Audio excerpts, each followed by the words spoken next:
do I grow up to become like Christ?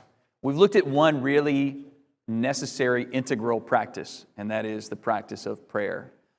And I do want to just underscore this as I kind of ran past the end, but I just want to say something briefly. The purpose of this, like everything, the purpose of reading the Bible isn't so I'll know facts.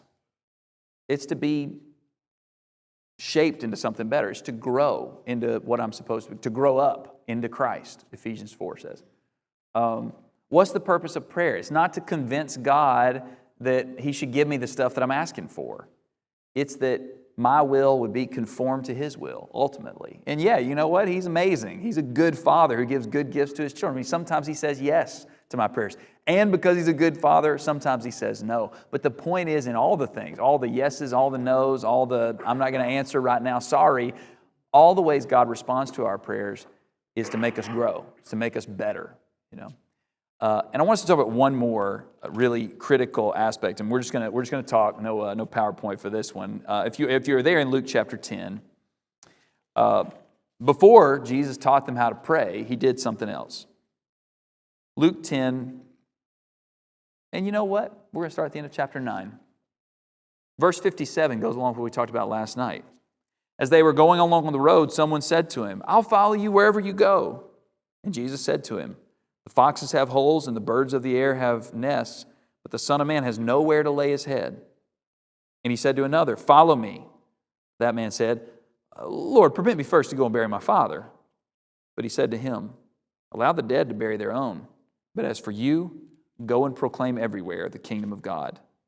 Another also said, "I will follow you, Lord, but first permit me to say goodbye to those at home." Jesus said, "No one after putting his hand to the plow and looking back is fit for the kingdom of God." This is this call to discipleship, the call of making Jesus the one that forms your life.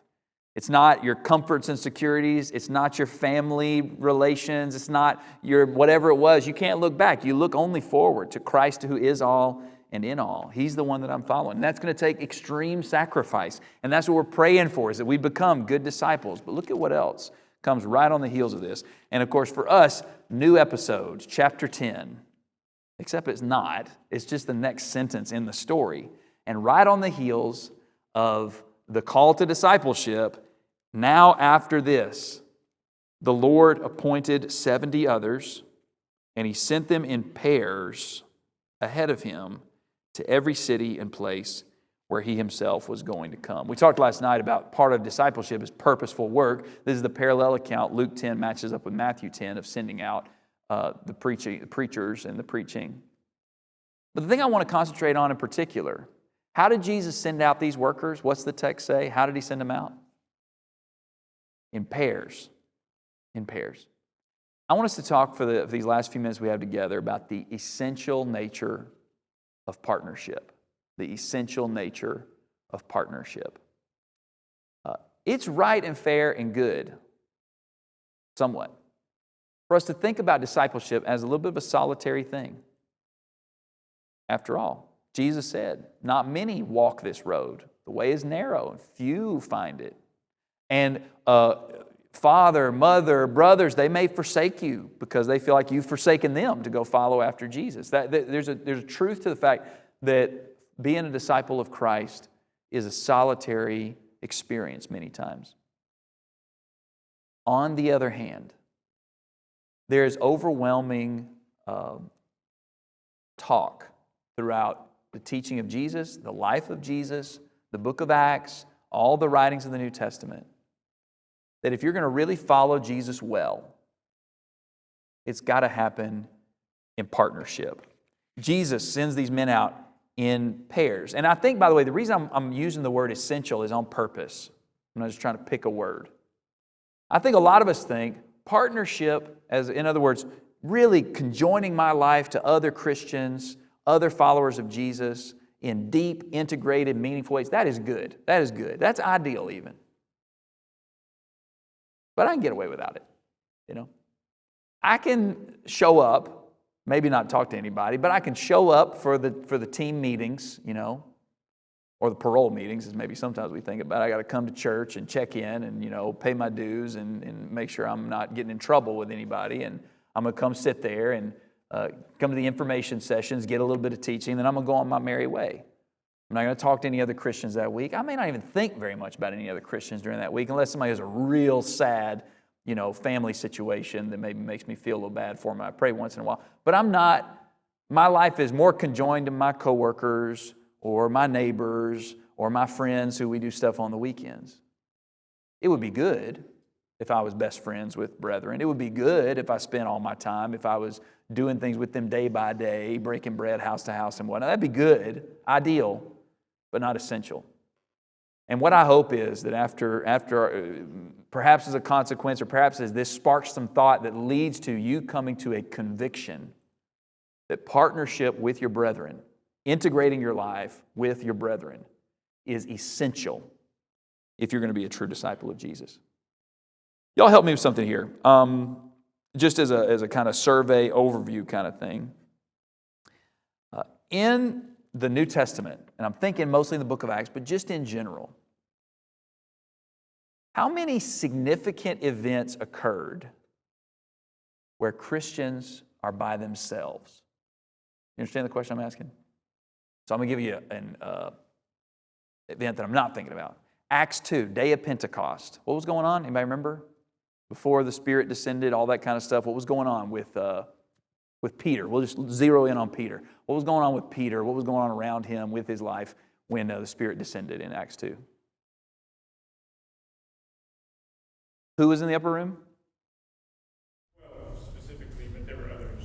At least the 12, and then earlier in chapter 1, the part just before that is you got the 120 others, and they were all of one accord. I mean, and the key, that sentence you said, they, not he. It wasn't Peter. It wasn't that all the 12 apostles were in different places. They were praying together, all right? And then, after the Spirit descended, who preached in Acts 2? The 12. Now, we've got the record of Peter's deal, and I don't know what else. I don't know if all of them kind of the same deal that the Spirit was moving them to say, but they were preaching. And then, after people were baptized, what was the nature of the early church? Again, cheating encouraged, open book test, Acts 2, verse 42. What was going on with those who had been baptized? They all continued steadfastly in the apostles' doctrine, in the fellowship, in the breaking bread of prayers. Day by day, they're breaking bread from house to house and sharing their meals with gladness and simplicity of heart. All things were common to them. Okay, so here's my point. Acts 2, extremely impactful event or series of events. All of that is in the context of partnership, starting with the apostles, the 120 disciples, including Jesus' mother, and then, of course, those who were saved. All right, so that's an example of not what I'm talking about. That one is clearly significant event, partnership, everybody working together. Give me a list of significant events in the New Testament where someone is alone. Alone. Let's see how many we can come up with. This is fun. Acts 7 with Stephen. Okay, Acts 7 with Stephen. Good. Why was Stephen alone? Preaching, that's right. And he was being murdered. Right? I mean, he had been arrested, put on trial, and was being killed. All right? Okay, Philip and the Ethiopian eunuch. Now that one's interesting. Well, right. But also, who was Philip with in Samaria whenever he was there? Before he went to go be with the eunuch, who else was there in Samaria? Peter and John had showed up. And also, there's a sense in which the significant event there is Philip talking with someone else. There's a connection. I know at that point, initially, of course, the Ethiopian eunuch wasn't a Christian, but pretty quickly there he is, right?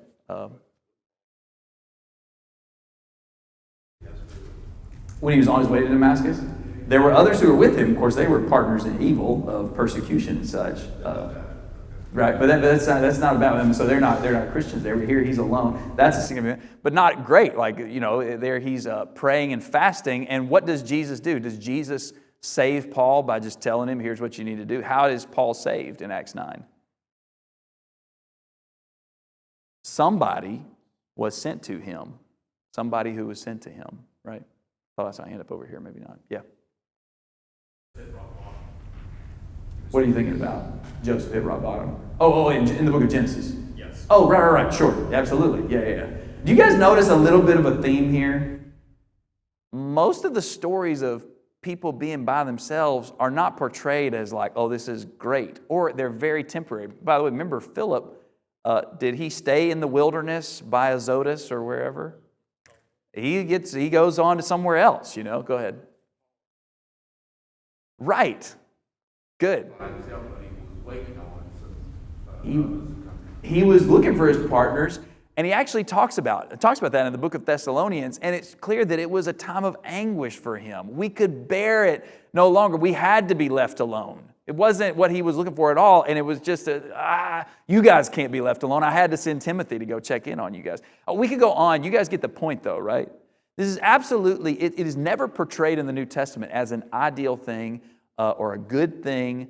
And actually, it's always portrayed as, I need people. Even the Apostle Paul. Do you remember the last significant chunk of his letter that he wrote to Timothy, which was probably the last piece of writing that we have from the Apostle Paul? What's he writing about?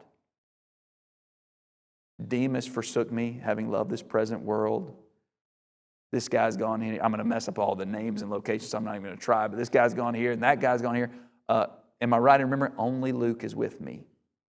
Which was bad. I mean, I don't know if Luke's a tough hang or what the situation is, but I think the idea is I need that partnership right now more than ever. It is essential for saints to partner with each other. It's amazing how many one another commandments there are. Have you ever checked that out?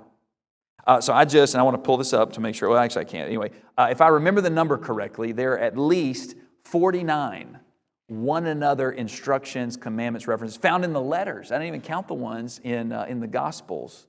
And by the way, some of those were duplicates because things like greet one another is something that's repeated several times in other similar commandments. Love one another, of course, is repeated in a great number of places. Dozens of commandments. How can you obey your king's command in isolation? How can you follow Jesus and do the one another things that he tells you to do if your life is largely, if not completely, disconnected from other saints? We've already referenced Acts 2 and verse 42. I mean, here's this portrait of here's what the early church is. And I understand, okay? I understand a lot of times, and I have taught this, I do, although I think sometimes I do it to give myself a free pass, and so I'm trying to do better about this. Certainly the circumstances in Acts 2 were unique. All the saints had just been, the kingdom is being built really in earnest for the first time in human history. This is humongous. This is amazing. But then we can say, so that's not very realistic. That's not really something we can do, Well, I don't know, man. Because after that, they all got busted up after Stephen was executed. And then what did they do? They went together to places like Antioch. And they worked together in figuring out how to follow Jesus in their partnership. And all through these letters that were written across the world, we're saying, hey, y'all need to do this. I really wish that we could get the rest of the world in on how important the word y'all is. Because a lot of our Bible translations use the word you, of course, when really it should be y'all, if we could just get them on board with it.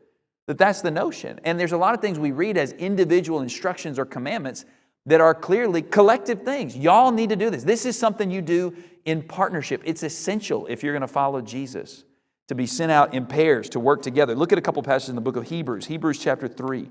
Hebrews chapter 3.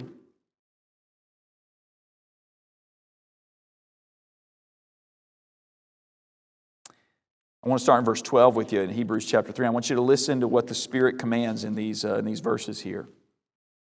Hebrews 3, verse 12. Take care, brethren, Hebrews 3 and verse 12, that there not be in any one of you an evil, unbelieving heart that falls away from the living God. Notice that's an individual thing.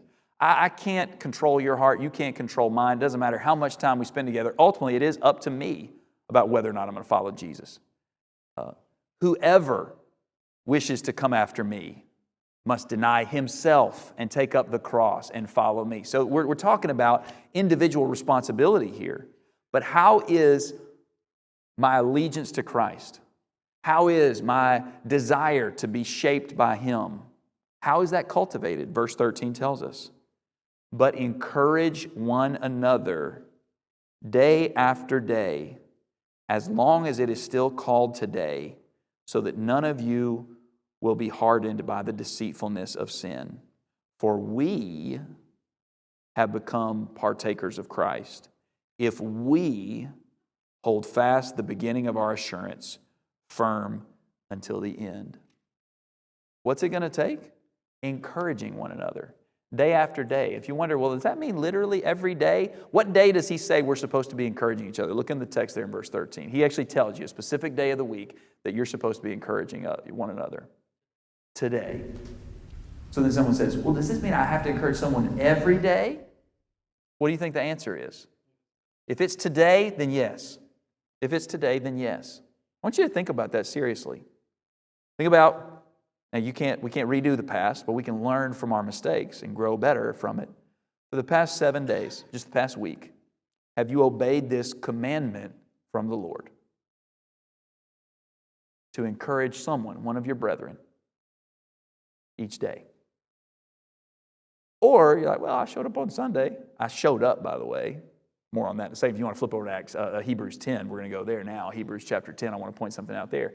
Hebrews chapter 10. But showing up on Sunday, Wednesday, fantastic. Did you encourage anybody?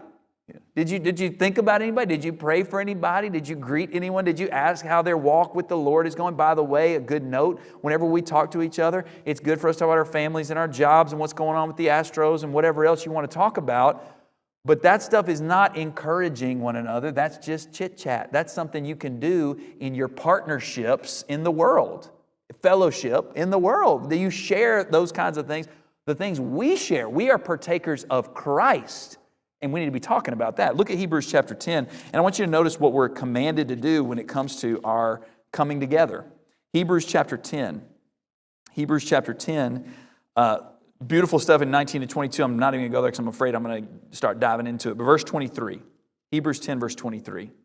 Let us hold fast the confession of our hope without wavering, for he who promised is faithful. And let us consider how to stimulate or stir up one another to love and good deeds, not forsaking our own assembling together as is the habit of some, but encouraging one another, and all the more as you see the day drawing near.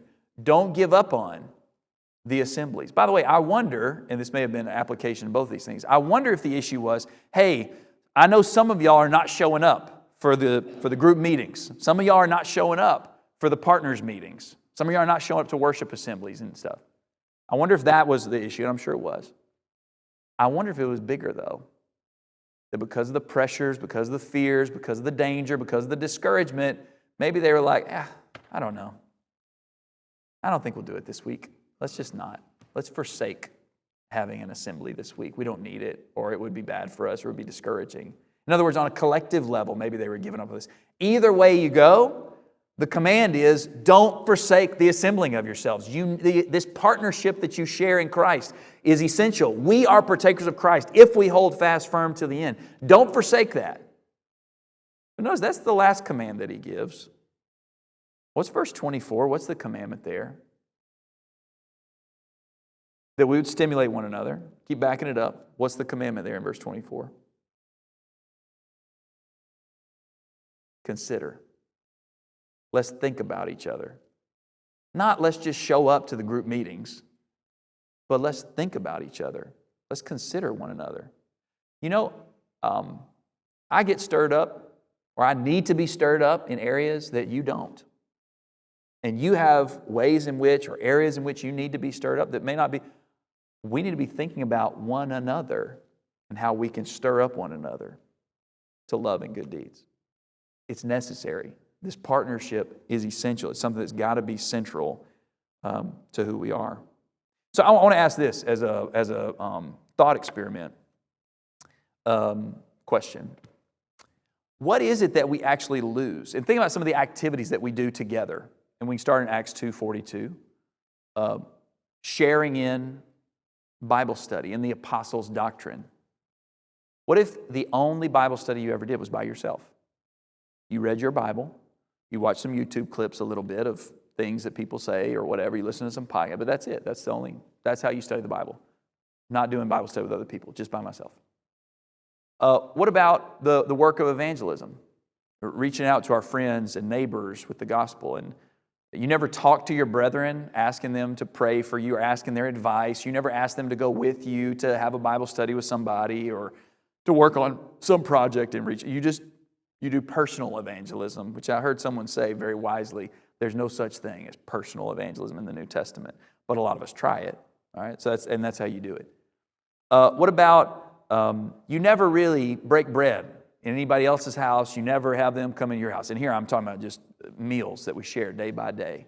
You never engage with somebody over a table in a coffee shop or in a restaurant or in your home or in their home. You never do that. Imagine you never pray with someone else. You never sit down when somebody's struggling and pray for them. You never have them pray for you when you're dealing with something, ever. You never do that. And we can go on the list, all right? What do you lose? And I'd love it if you could actually think about those things. You may even think about other disciplines of discipleship that we're supposed to do together with one another. What is lost? What would be bad if I never study the Bible with anybody else? Reach out to the gospel with anybody, all that stuff that we just talked about. What is lost whenever you don't do it with other people? What do you lose? Let's talk about that first one, accountability. What do you mean by that? I heard somebody right here. Go ahead. We're all in this together, right? Okay. We hold each other up to fulfilling our purpose as disciples of Christ. If I have somebody checking in on me or I'm checking in on somebody else, hey, how can I help you? What do you need? Yeah. Here's how you can help me. Here's what I need. Yep. And how about maybe sometimes I need you to kind of get up in my face a little bit because I'm slipping. That's what the whole book of Hebrews is somebody getting up in the Hebrews' face because they're slipping. I would miss out on that if I'm not participating. Somebody over here. I said camaraderie. How so? Talk about it, camaraderie. Well, it's knowing the other person is there and working the same goals. You see that, I'm going to pick on a baseball team, a little league. Yep. Not the professionals, I'm not interested in them, but the kids getting together, they feel part of the team. Mm-hmm. We lose that feeling part of the team. Yep. Absolutely. Good. Yeah. I think it diminishes your opportunity to grow. How so? Well, hopefully today all of us are learning from you. And vice versa. If we do everything in isolation, Yep. do we stunt our ability to grow in His Word? 100%. Good. Yeah. Kind of along those lines, our understanding of the scriptures can grow. We read something and we hear it and see it a certain way based on our perception or our understanding. Somebody comes from a different direction, sees another side of that multifaceted word, and it expands our horizon, expands our understandings, applications, whatever. Iron sharpens iron. So vital there. This Bible study aspect is really important. And y'all know, you've probably done this, where you're reading the Bible and you thought you figured something out. Maybe you even looked up the Greek word and the history of the thing and all this kind of stuff, and you just are brilliant. And then you sit down and you throw it out there, and everybody looks at you, and you know these people are good brethren who studied their Bibles hard. Some of them know, some of them can speak Greek, and they say, what are you talking about? Now, if you'd stayed by yourself, you would just believe that thing. Maybe build a whole doctrine on it. But fortunately, you came together with your brethren, and somebody said, hold your horses there. That ain't right, okay? This is good. We need this, and we lose that sharpening, clarifying of working together in this. Go ahead. That's what I think that so many people miss out in regards to the Bible classes. Because even when I teach, I'm big on asking questions because I learn as much or more from others than I think I know. Sure. So, I know a lot of people sometimes are intimidated by teaching a Bible class because they think, oh, well, everybody knows more than I do. Well, that's okay. That's the whole purpose of a Bible class. And so a lot of people miss out on a lot of things by not going to Bible classes and by not participating and getting that feedback. Yeah. Piggyback on what you said, say you want to take a stab at being a Bible teacher, you're building for somebody. If you're humble,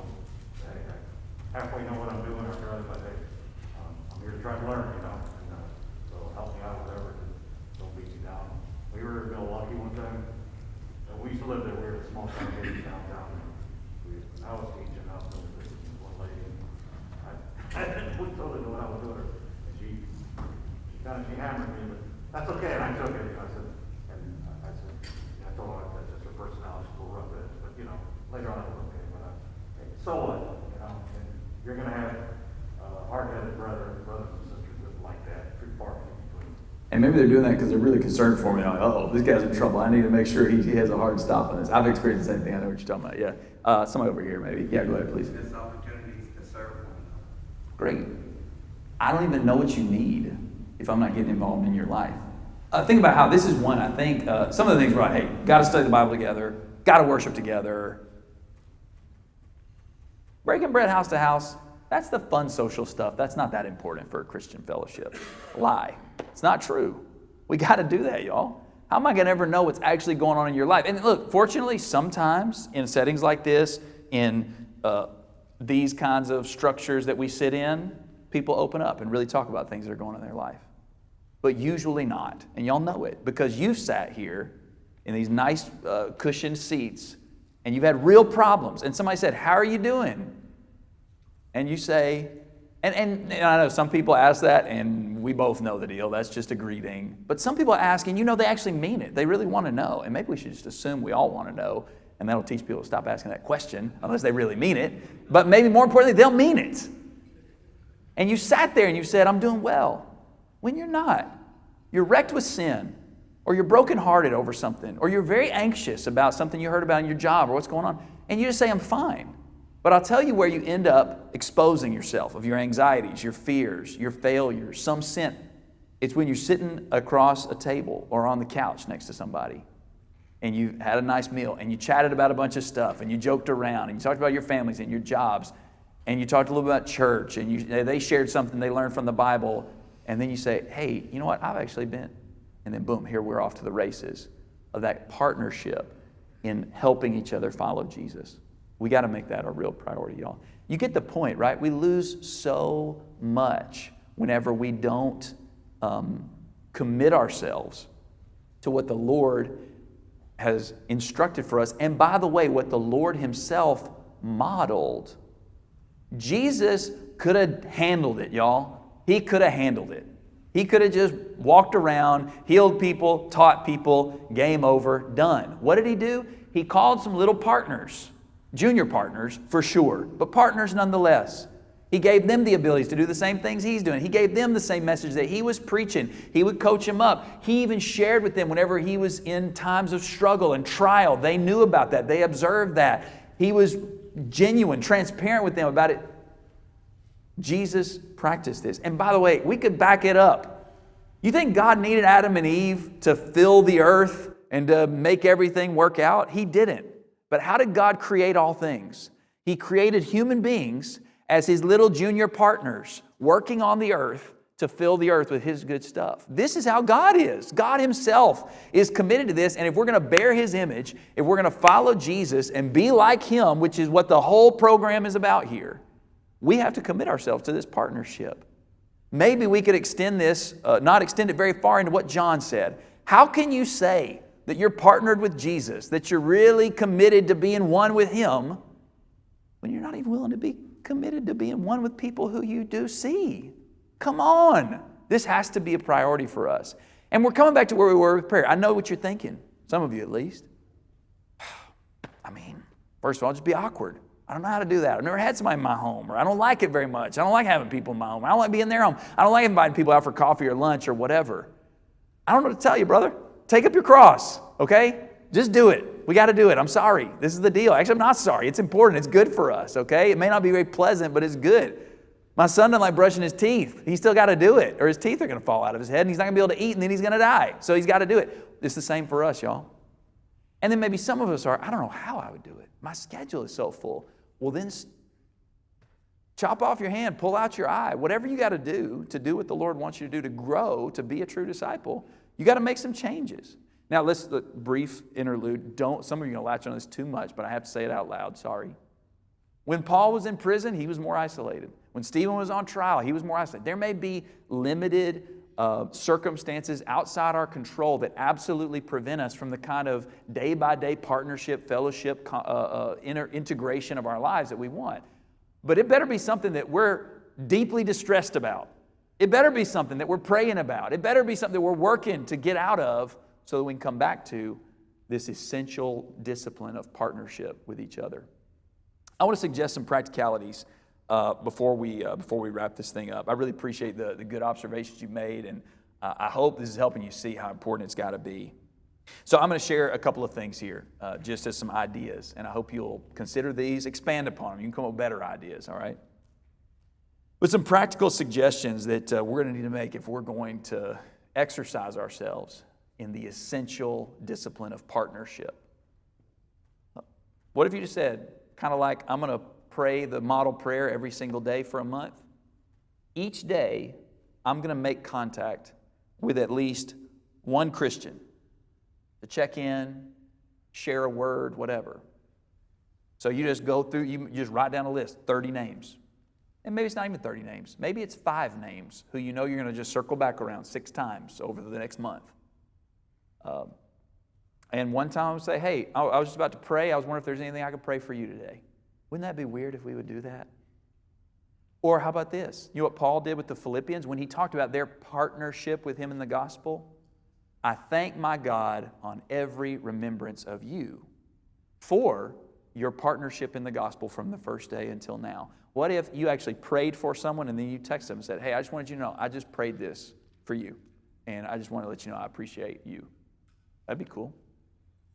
What if you reached out, said to someone, hey, I was reading this Bible verse. I think I remember you saying you really like this book of the Bible. What do you think about it? I'm trying to figure it out a little bit. Ask them a little question.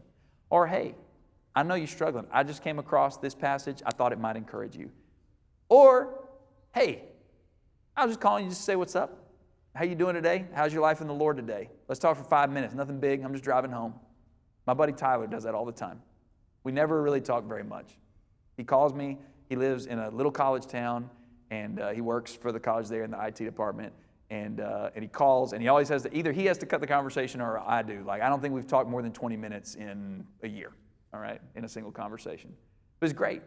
Just checking in, just saying what's up, how you doing, what's going on with the Lord. One of us tells a little something, the other, it's always one-sided, by the way. One of us does a monologue of what's going on with the Lord. The other says, oh, that's great, I'll pray about that. I got to go, bye. And that's the end. Great. Daily contact with at least one Christian.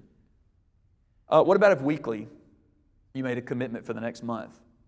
Weekly, I'm going to have a brother or sister, I guess in we're brothers, or brothers and sisters. It could be a group, that wouldn't be bad. Have them into my home for a meal, or just to play games, have dessert, something, whatever. Nothing fancy. But I'm going to have them into my house, or I'm going to go to their house, or we're going to go share a meal. We're going to do something. We're going to break bread together and just spend some time together, at least once a week. All right, so once a day, I'm sending a text or I'm making a call. Once a week, I'm having somebody in my home, or I'm going to their home, or I'm meeting them for lunch, or I'm meeting them for breakfast. But does that sound like, I know we're like schedules. Are you telling me really you don't have one meal or after meal block at all? If not, you got to make some changes in your schedule just to make something work. And by the way, I think this is something reshaping. Listen, sometimes I reach out, and I'm bad about this. I've got this with the kids, and I got this other thing. I got all these appointments I got to meet, and I got to study for this, and I got to prep for that, and I'm about to go to town. You know what? Hey, brother, I'm here with the kids at the house today. Emily's gone. Why don't you come by and hang out for a little bit? Throw that out there. Cast that net to 2 or 3 people. See who says yes. And then you spend a couple hours together, and you end up talking about some really important stuff. When it was just, we're just going to sit around. That's all it is. Nothing fancy here. Just partnership. Time together, working together, trying to encourage each other.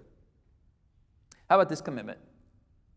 When it's within my power to do so, I always attend every planned thing. And by the way, I know this is the Saturday morning breakfast / men's weekend people. So y'all are like, dude, back off with the coming to stuff. We're here, all right? Okay, good. Keep it up is what I'm saying.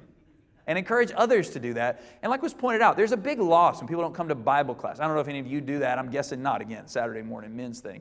But maybe you have been, or you know people who are just like, Bible class, whatever. I'm not going to come. Or I got other things I need to do. Make the appeal to people.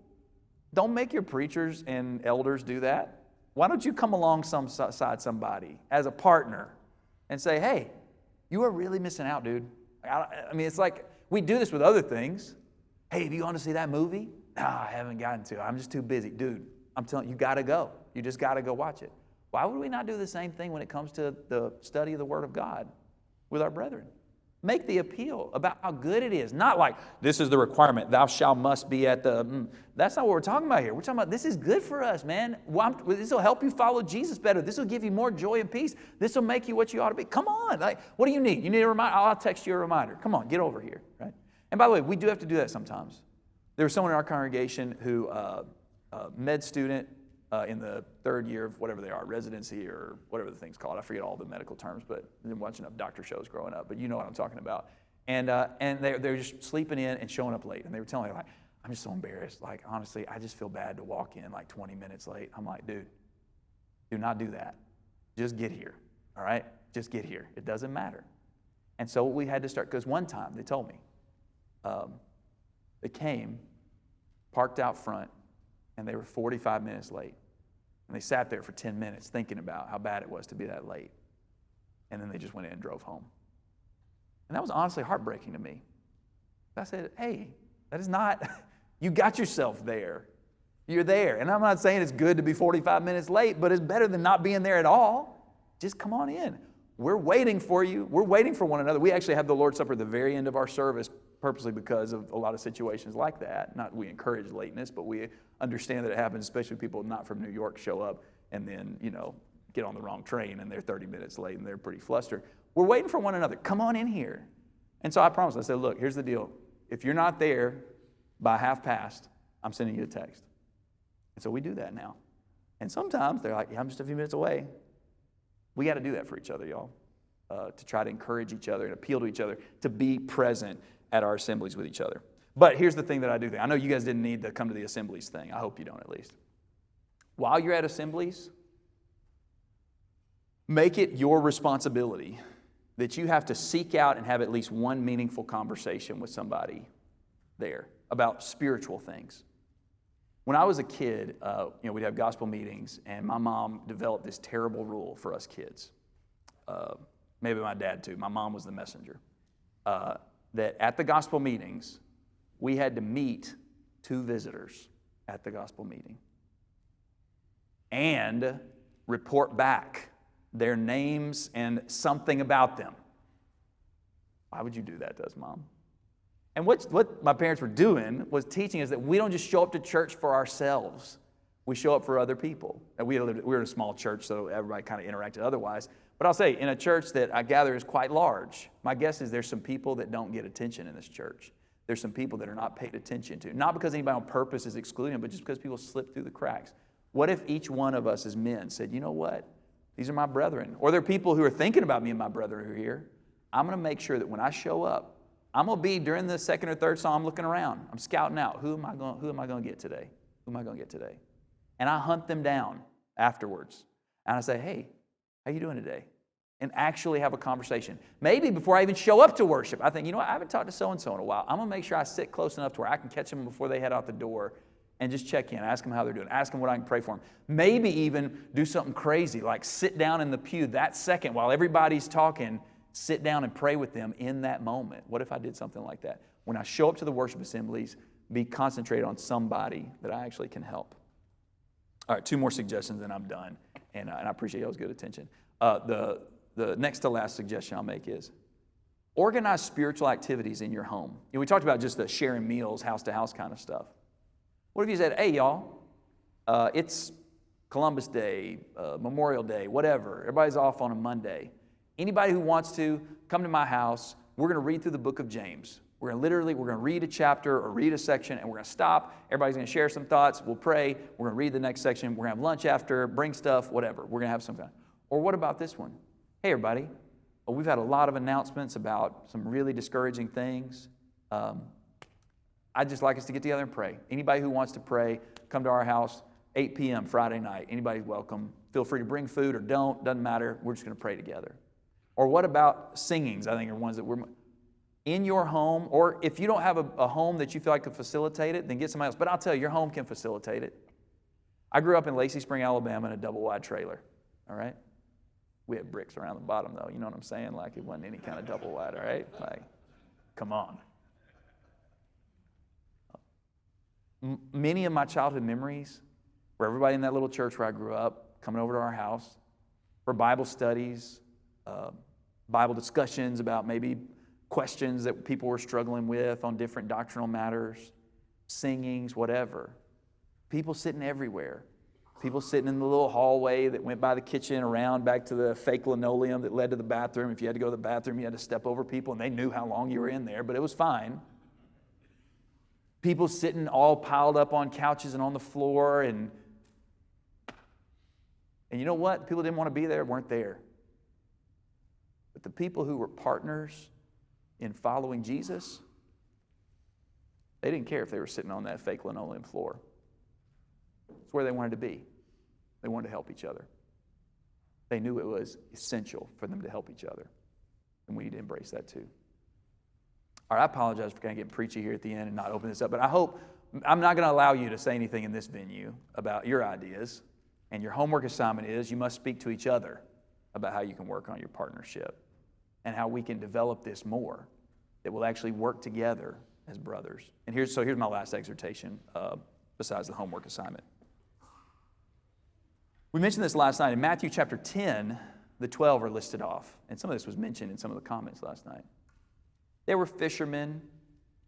There was a government worker, a Roman government worker. There was a political extremist. There was a Debbie Downer who always was finding the cloud in the sky. There was the guy who couldn't shut up. There were the two guys who had anger issues. There was the skeptic who was a little bit elitist. Can anything good come out of that place? All kinds of different people. And Jesus, on purpose, picked them out, put them in together in this group as partners. The partnership we share is not with people like ourselves. When I first started preaching, I was a senior in high school, and I went to this little church, and my grandparents were there. My grandpa actually developed Alzheimer's, and this church really couldn't afford a preacher. They could only get the really, really, really old ones, pretty much on the verge of Alzheimer's, or teenagers. That was their deal, right? And I'd go have lunch with my grandparents. My grandpa wasn't real, obviously, in it at that point. My grandma would make the food, and we'd sit down having the pie roast or whatever she made. She'd say, "That was a great sermon.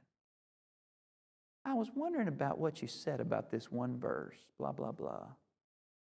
You know what she was doing? She was partnering with her junior partner and teaching him how to preach. I've been trained by a lot of people, but the first training program I had was with Mildred Ward. Whenever I moved to Atlanta, there was this older lady named Katie. And Katie would get together her widow friends in her little government-assisted apartment complex. And every Friday afternoon, till the day I moved away, we'd have a little Bible study. And technically, I guess I was the one teaching it. But mostly it was them talking about their life, or them asking me what they needed to pray for me, and then me telling them all about it.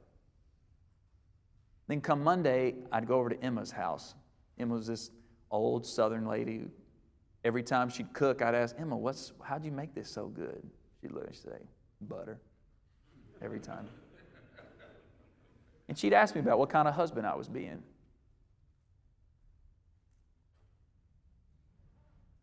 And she'd invite her friends anytime she had one of those houses where people just kind of came and went all the time.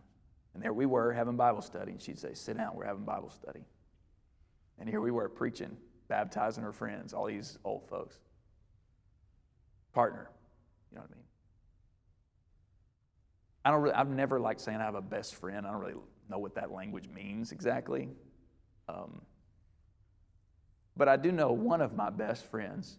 Not that we talk to each other late at night or anything like that. We actually don't talk very often now. Was an older preacher named Bill who would teach classes I'd go to. And then I asked him, "Hey, can I have breakfast with you?" And we'd go to Jack's, not Jack in the Box. There's a place in Alabama called Jack's, which I miss very dearly, honestly. We'd go and have breakfast at Jack's and sit there and talk. We'd talk about life and talk about preaching. Before I even was going to be a preacher, he was just talking to me about things. And now when I see him, we just pick right back up. He's one of my best friends in terms of the quality of what that friendship means to me. Do you guys get the point of what I'm making? We got to stop thinking about partnerships in terms of who has the same life experiences as me, who's walked in my shoes. No. Who's walking in the steps of Christ? Those are my partners. And I need to seek those people out. And by the way, those who are wanting to walk in the steps of Christ, those are my partners. Those are my friends. Those are my people. And we need to start living like it. Thank you all for letting me be partners with you this weekend. This is very brief, but I've really appreciated this time together, and I appreciate the conversation we were sharing these studies and also before and after. So thank you all for sharing this and letting me share in your work. And I pray God bless you, and probably a lot of the things I should say, but I really mean it sincerely. Thank you all so much.